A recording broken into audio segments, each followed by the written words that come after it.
Hi everyone, this is Sean Morrow from the Technical Services window, and today we're going to go over how to use keyframes in Adobe Premiere Pro. A keyframe is a specific setting set at a specific point in time. When multiple keyframes are selected at different points for a single setting, Premiere will fill in the space between both keyframes with a transition. Therefore, keyframes allow us to easily make smoothly transitioning effects.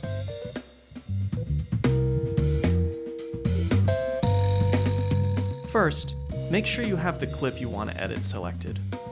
Next, click the Effect Controls tab located above the preview monitor.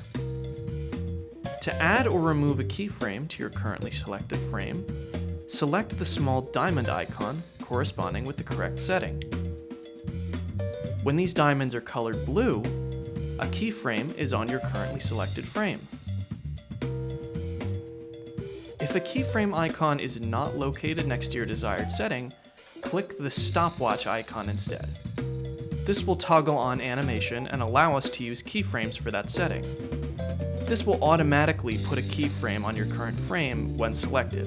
If you don't want a keyframe there, select the keyframe button again to remove it. Let's say I want to slowly zoom into this picture. First, I need to add a keyframe on the frame where I'd want to begin the zoom. Since this is the earliest point of our transition, we should leave our settings the same. So I'll leave the scale at 100. Next, I'll need to add a keyframe on the last frame of my transition. I'll put one over here towards the end of this clip. This time, I want to change my settings to where I think the transition should end. So I'll click and drag the scale to the right to zoom into this picture.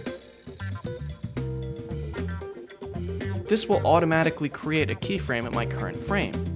So now, if we play back the sequence, we can see that Premiere has filled in the space between both positions, creating a zoom.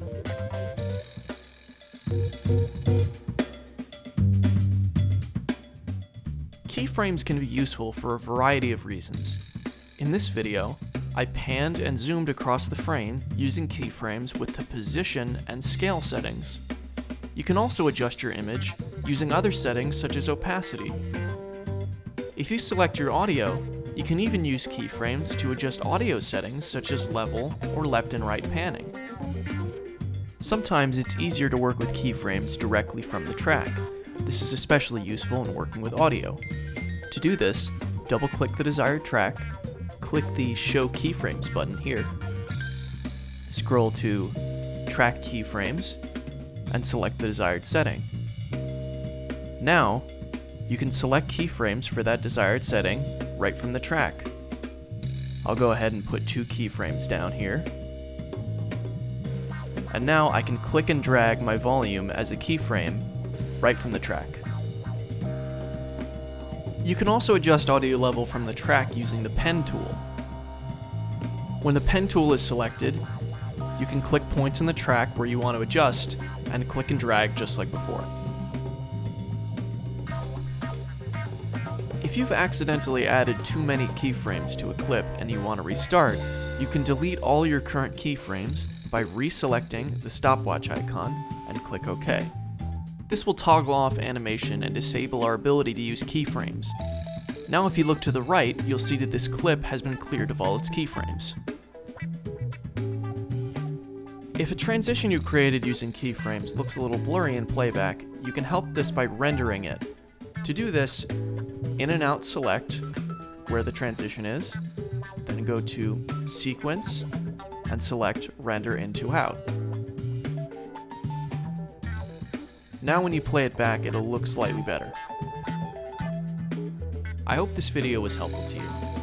Thank you so much for watching, and be sure to subscribe to the TSW YouTube channel.